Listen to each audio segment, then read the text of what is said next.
Their hands touched, and in that instant, it happened. Get away from him right now.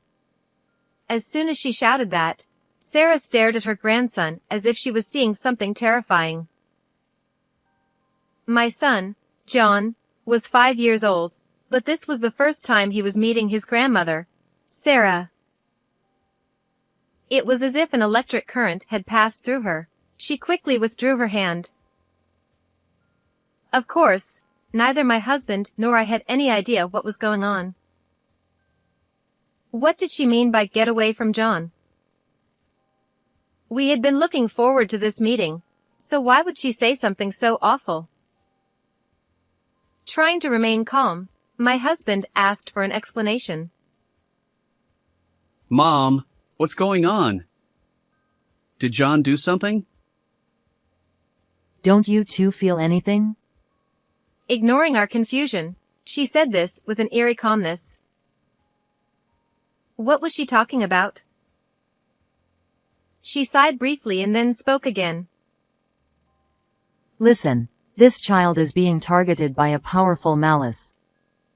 Powerful malice? My husband and I exchanged bewildered looks. Who could be harboring such malice? I can't think of anyone. As my mind spun in circles, my husband suddenly stood up. After a short while, he returned with his laptop in hand. Could it be this person? He opened a video on the laptop and placed it in front of Sarah. I thought it was unlikely she'd recognize anything from it, but her eyes widened in shock. That's them. That's the source of the malice. I'm certain of it. Then, Sarah began muttering something that made us even more uneasy. My name is Nancy. I run a bakery with my husband, Jason, and today, as usual, the shop is busy. Early in the morning, we make sandwiches, arrange freshly baked bread, and do a quick sweep in front of the store before opening. As soon as the doors open, customers come in, eager for the warm, freshly baked bread. While enjoying casual conversations and introducing our seasonal bread, customers smile and say things like, "That looks delicious." We've gained a lot of regulars over time, and chatting with them always makes me happy. But once, I was just a customer, too, visiting this bakery regularly. Before I knew it, I found myself not only drawn to the bread but also to Jason, the owner. That's how we started dating and eventually decided to get married. When we got engaged, Jason told me, I need to tell you, I've been divorced once. When I quit my corporate job to open this bakery, my ex-wife and I split up. He said this in a strained voice, and I could sense how painful that memory was for him.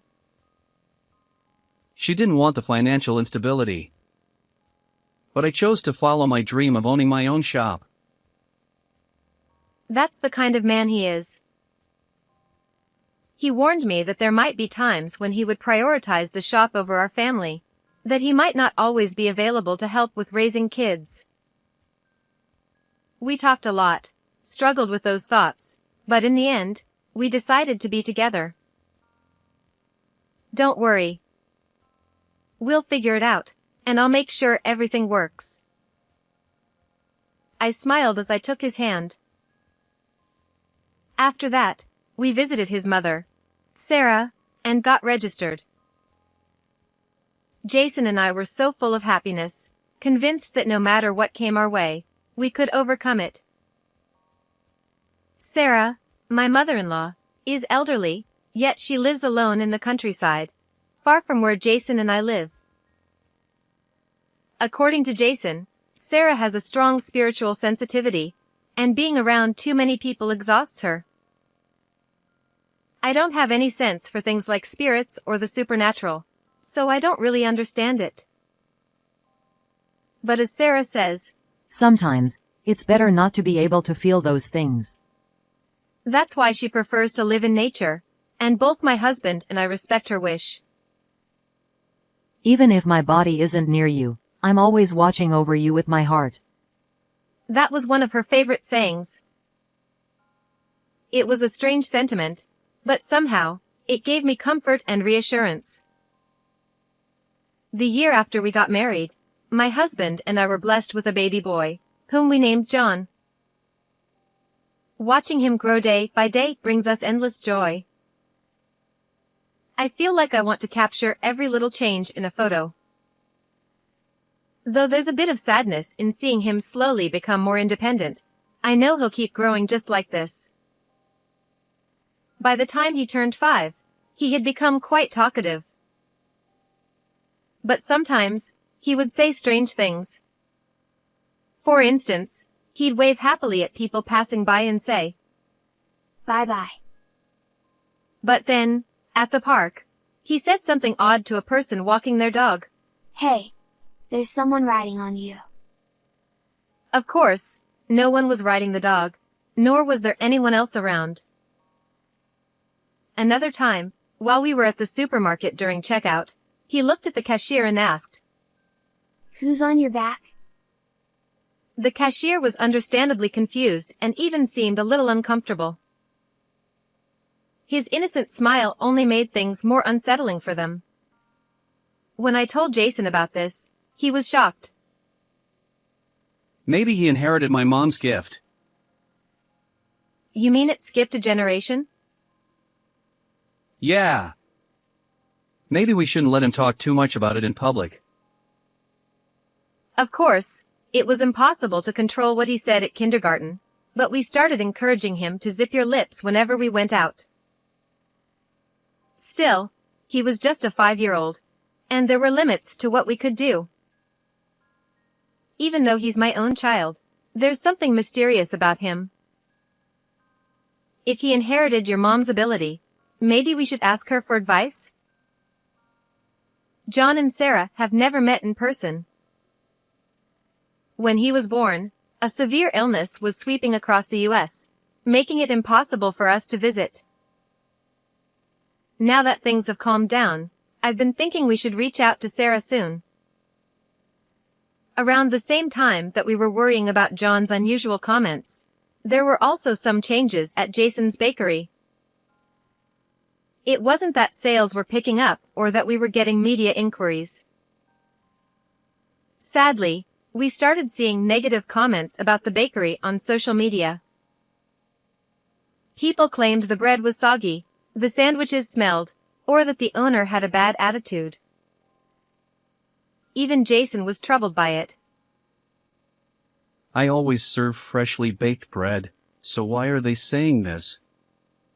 And was my attitude really that bad?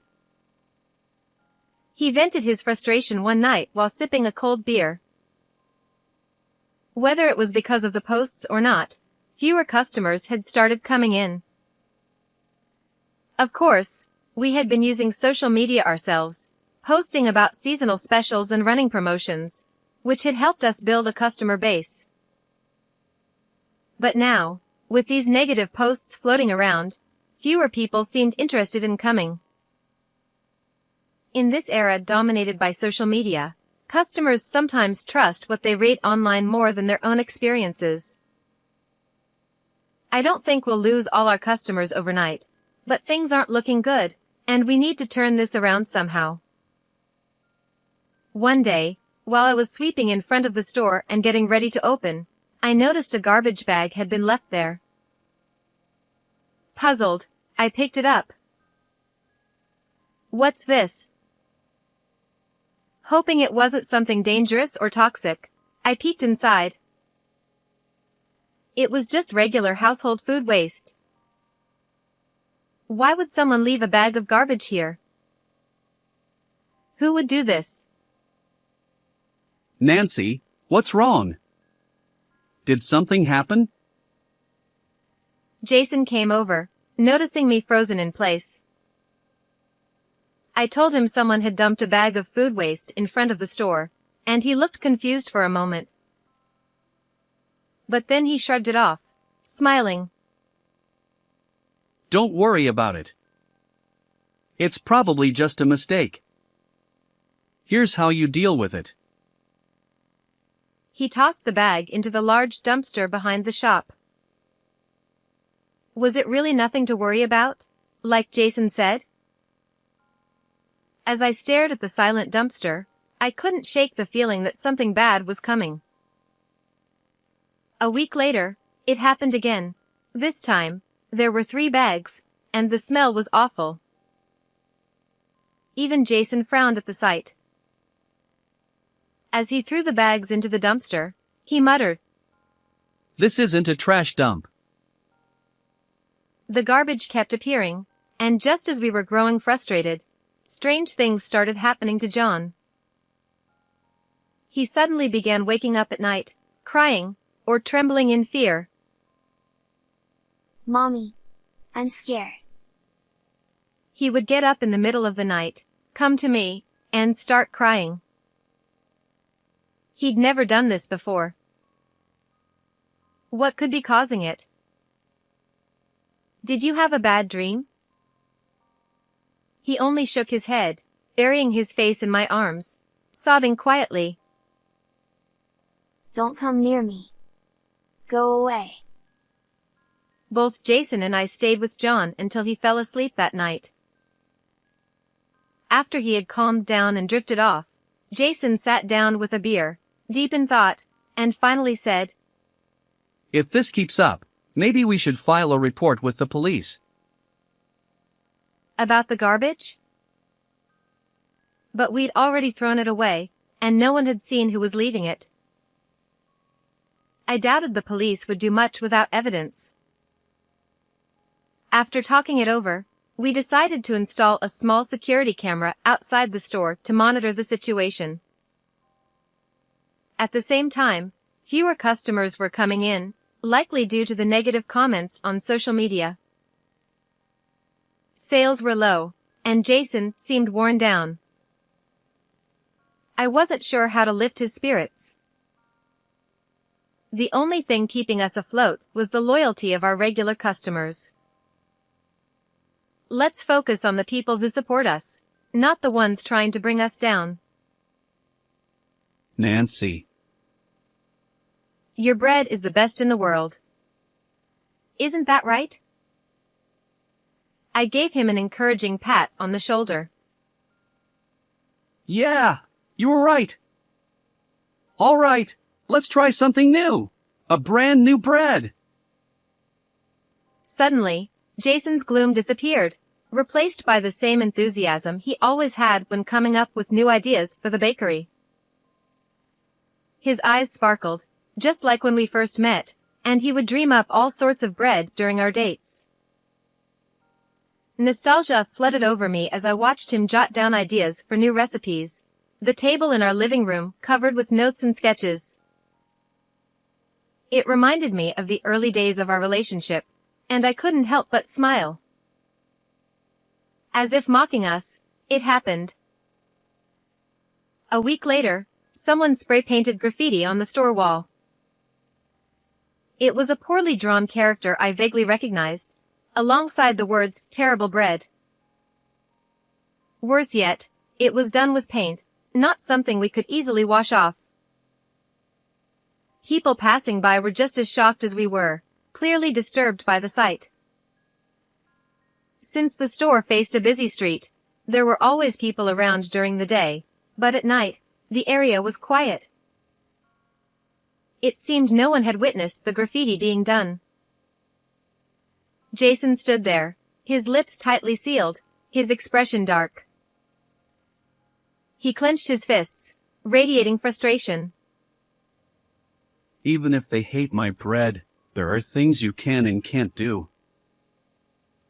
The security camera had captured a figure, but the footage was too dark, and the angle wasn't right to see their face clearly. Jason filed a report with the police, determined to get to the bottom of it. I won't let them get away with this. Strangely enough, after that, the garbage dumping and graffiti stopped. Perhaps the vandal had noticed the security camera while spray painting and decided to quit, It was likely the same person responsible for the trash bags too. However, the online harassment didn't stop. A little while later, on one of our days off, Sarah called Jason. Hello? The store's closed today, right? Yeah, but why? I've been worried about you both. Is it all right if I come visit? Wait, what? Suddenly? Both Jason and I were surprised. It was the first time Sarah had ever asked to visit us. I just feel unusually worried for some reason. Though her reason was vague, we didn't mind. We told her it was fine, and Sarah took several trains to come see us. She arrived around 3 p.m., with a bright smile and some sweets in hand. It was the first time Sarah and John would meet. John wasn't usually shy, but he seemed hesitant around his grandmother. Perhaps he sensed something. Sarah beamed at John, her eyes crinkling with warmth.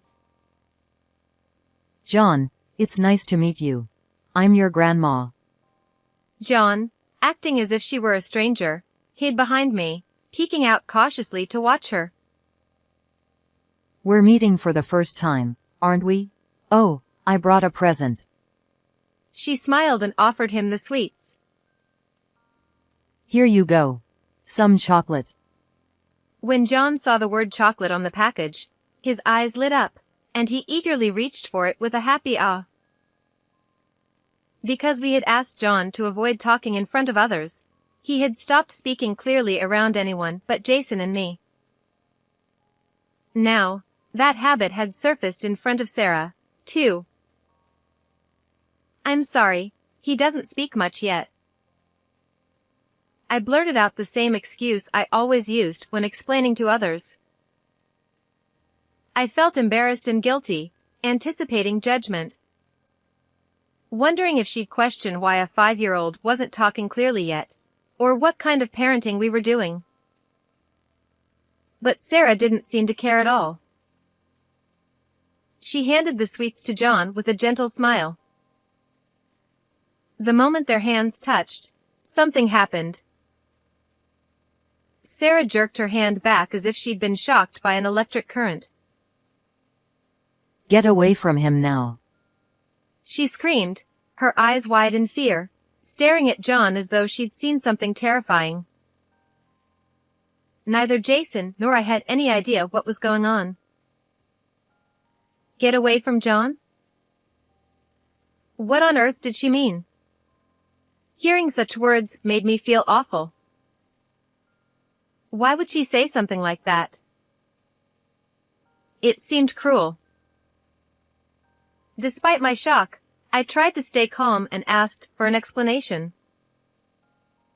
Mom, what's wrong?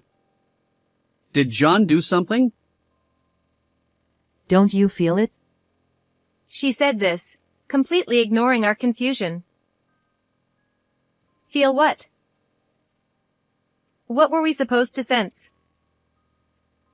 Of course, when we look at John, we feel joy. Pride in how much he's grown, happiness at having him with us. But clearly, Sarah was talking about something else. Perhaps she was referring to something spiritual, but neither Jason nor I had any idea what she meant. You two are lucky. You know that? She sighed and then said, Listen, this child is being targeted by a strong malice right now. Malice? Jason and I exchanged confused glances. Who could possibly hold malice toward John? I don't know all the details, but it's coming from a woman. I have no idea who that could be. It's like a curse. Are you sure you don't know? Who would hold such a grudge against us? Could it be someone from John's preschool? A fellow mom? I didn't want to believe it, but my mind raced with possibilities. As I was lost in thought, Jason suddenly stood up. When he returned, he was holding his laptop. Could it be this person? He opened the laptop in front of Sarah and clicked on a file. It was a saved video from the security cameras. He played the footage of the person spray painting the graffiti. Sarah stared intently at the screen. The video was dark, and the person wore black clothes and a black cap, their features hard to distinguish. The figure seemed small, but it wasn't clear if they were female. I didn't think Sarah could tell much from such vague footage, but then she widened her eyes in shock. It's her. That's the one radiating malice. I'm sure of it.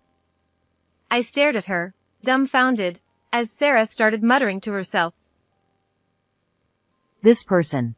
It's Amy, isn't it? Amy? Her? Jason looked at Sarah, his face filled with disbelief. Who was Amy? She's my ex-wife. Why now, after all this time? Wait, how can you tell it's her? From this footage? I can feel it. Her energy. I felt like I had stepped into a TV drama. People really do say they can sense these things? I was so stunned I couldn't close my mouth. Sarah reached into her bag and pulled out a small sachet, handing it to John. A sweet fragrance filled the air. This is a charm. It'll repel the malice. Keep it with you, okay? I couldn't help but wonder if something like this could really work, but John held the sachet up to his eye level and nodded seriously, clutching it tightly. Afterward, we spent some time chatting with Sarah and having tea. Throughout it all, John remained silent, gripping the sachet like his life depended on it. In the days that followed, the situation took a sudden turn. Not long after Sarah's visit, we received a call from the police. The officer handling our case had identified the culprit behind the spray paint vandalism and the malicious posts on social media. Yes. I understand. Thank you. When he hung up, Jason slumped in his seat, looking defeated. It turns out, the culprit was Amy. Both Jason and I were shocked. Just as Sarah had said, the person caught on the security camera had indeed been Amy. But why would she harass our shop like that? According to what Jason had told me, Amy had remarried after their divorce, to a wealthy man with a well-established family. It made no sense why she'd hold any grudges against Jason or the bakery. I don't know either. We'll talk more tonight. Since the call came during the day, we focused on running the bakery, though I couldn't stop thinking about Amy. Could she be trying to tear our family apart? The thought crossed my mind more than once. Thankfully, serving customers helped distract me from these troubling thoughts. That evening, after John had gone to bed, Jason grabbed a cold beer and some edamame, and began to share what he'd learned from the police. It turns out, Amy and her husband couldn't have kids. Amy had explained everything during the questioning. She had undergone fertility treatments, but nothing had worked. Tensions grew between her and her in-laws, who pressured her with comments like, "When will you have kids?" and "You're a failure as a wife." Gradually, Amy lost her confidence, and the situation became unbearable for her. Amid all this, she heard from someone, likely a mutual friend, that Jason had remarried. Jason assumed that same friend had mentioned John as well. How can Jason be so happy while I'm suffering like this? Her bitterness grew, and that's when she started acting out, lashing out at Jason and our bakery out of sheer resentment. That's just jealousy, I exclaimed.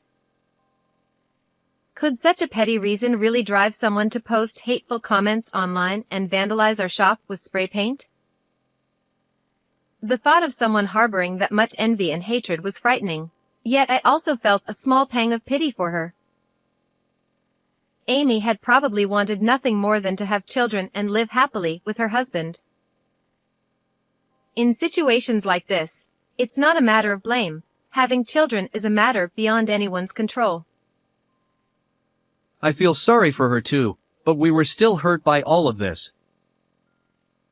Cleaning off the graffiti and dealing with the damage to our reputation had cost us dearly. True to his word, Jason decided to file a formal claim for damages. John must have been scared too.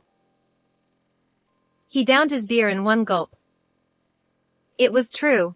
John had been the target of Amy's malice, and Sarah had even said it felt like a curse. I couldn't forgive Amy for that. If Sarah hadn't come, John might still be having trouble sleeping. Thanks to the charm, John had started sleeping soundly again, just like before. The faint sweet scent seemed to calm him. My only worry was whether Amy might try to retaliate or curse us again. When I brought it up to Sarah, she surprisingly laughed. You don't need to worry about that. What? Why not? Because when you curse someone, the curse comes back to you many times over. According to her, Amy would eventually face the consequences of her own actions, and there was no need to fear that John would be cursed again. Not being familiar with such things, I could only manage a simple, "Oh," in response. In any case, as long as John was safe, that was all that mattered. We found a trustworthy lawyer and filed a claim for damages against Amy. We had no idea how she would react. There was a chance the harassment and vandalism against the store would escalate. The thought of things getting worse than simple graffiti was terrifying. However, to our surprise, the compensation was paid swiftly. According to one of Jason's friends, Amy's husband and his family provided the money. It seems they acted quickly, perhaps afraid of the scandal damaging their reputation. Since then, there had been no more nasty posts on social media or any further pranks at the store. We were relieved. I also heard that Amy and her husband divorced shortly after the incident.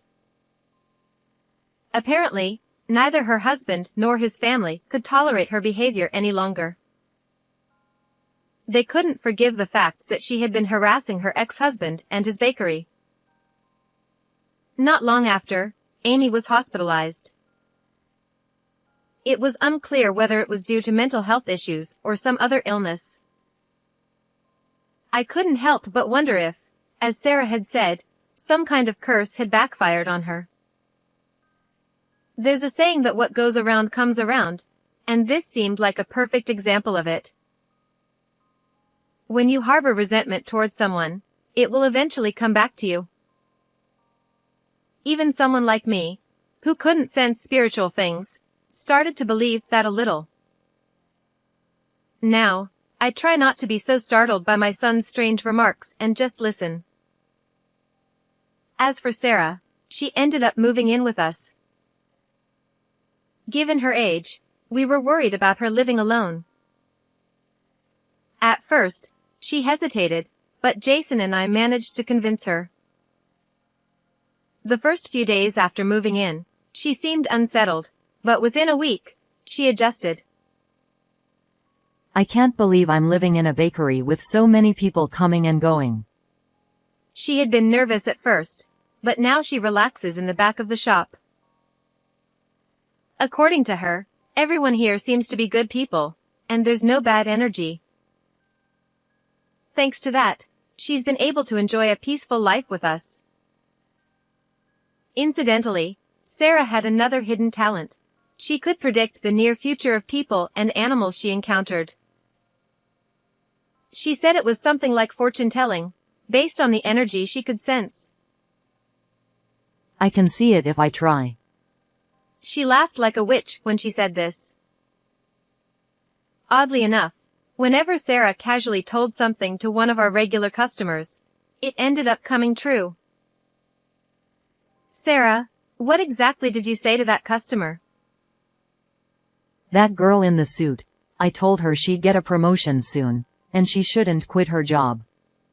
What? That girl was indeed one of our regulars, always buying sandwiches from us. I'd noticed she carried a bag full of documents, and her nails were always perfectly manicured. But recently, she had seemed down. A few days later, the same woman came skipping into the store, heading straight for Sarah. As it turned out, just as Sarah had said, she got a promotion. But that wasn't all. Another time, she said to a customer walking their dog, Your dog is suffering. You should take it to the vet.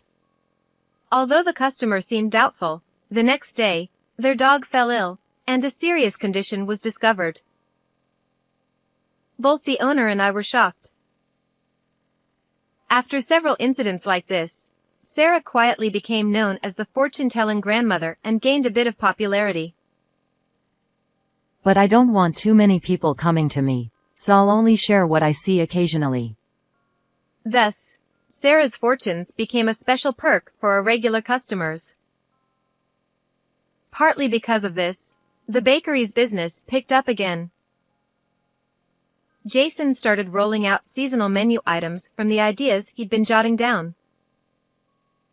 Meanwhile, John had regained his energy and returned to being his talkative self. Having Sarah around to keep him company probably played a big role in that. Grandma, there's someone over there. As always, he would point to a seemingly empty spot. Sarah would respond to each of his observations, teaching him the difference between what was living and what wasn't. I think being with her has helped John start to control his ability to see things. He no longer points at empty spaces when we're out and about. Even the cashier at our usual supermarket now greets him with a smile. Seeing John happily chatting with everyone reassures Jason and me. I believe this simple, peaceful life will continue, and no matter what challenges arise, our family will face them together. How did you enjoy today's story? Don't forget to subscribe to the channel. I'll see you in the next video.